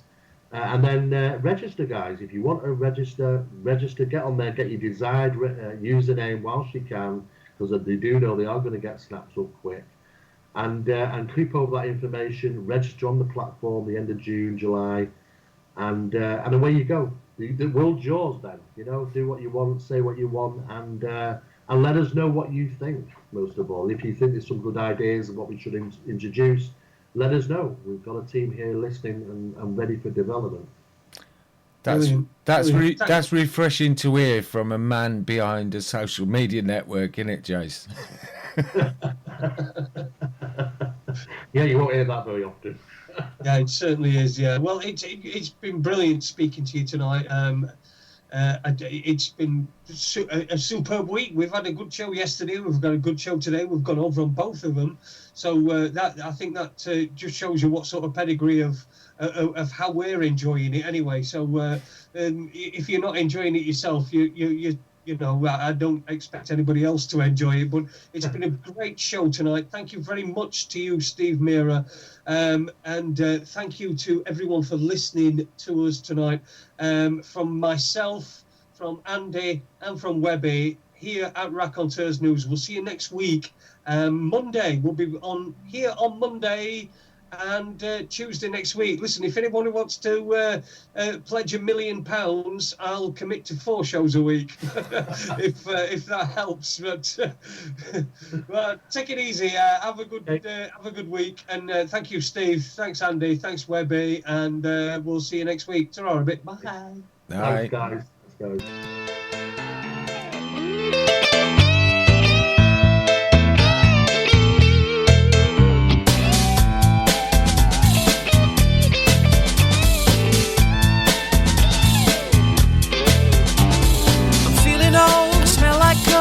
Get the wiggies cause I'm off to the hole in the road. I'm walking off school and I'm off to the city, watching telly all night and I'm not looking pretty. See, I got this job downtown, selling knocked off ladies watches for £1. For a really dodgy man that I met in a dodgy cafe. You know, he said to me, the girl who sold these yesterday wasn't selling very carefully. Police came along and took her and all my watches away. So if you see some coppers, you grab my stuff and leg it, boy, right away.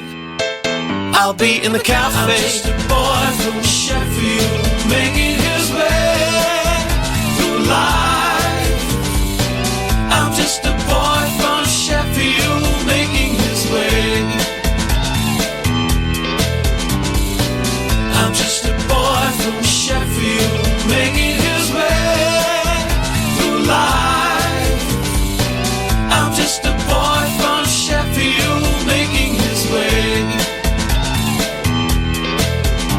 So it's been a few hours and I haven't sold enough for my bus fare home. Street selling's pretty tough, so I turn on the charm for the lunchtime rush with a smile and a wiggle on my schoolboy touch. So the charm is working in the underground. There's a crowd of men and women gather round, and the watches they are going, the money is a flowing. Think I'll take a little extra, stick it in my pocket, spend you later. I'm just a boy from Sheffield, making his way through life. I'm just a boy from Sheffield, making his way. I'm just a boy from Sheffield, making his way through life. I'm just a boy from Sheffield, making his way. I haven't sold a watch for an hour and I'm dying for a slash. I've had enough of this, so I'm off for a piss. Then a quick walk back round to the cafe. Sitting at his table drinking tea, looks at me suspiciously. Then with a glance at the watch he says, how did you do? He paid me a couple of quid, then he said, would you like to come and work another day? I said I'd come back down on Friday, and to that he said okay. So with £2 in my pocket and another 5 in my shoe, I nipped down to Castle Market where a man who looks like Leo Sayer is selling pots with cockles and prawns. You make me feel like dancing. Then off back to dinner on the Wiggies and then home. I'm just a boy from Sheffield, making his way. I'm just a boy from Sheffield, making his way. I'm just a boy from Sheffield, making his way. I'm just a boy from Sheffield, making his way. I'm just a boy from Sheffield, making his way.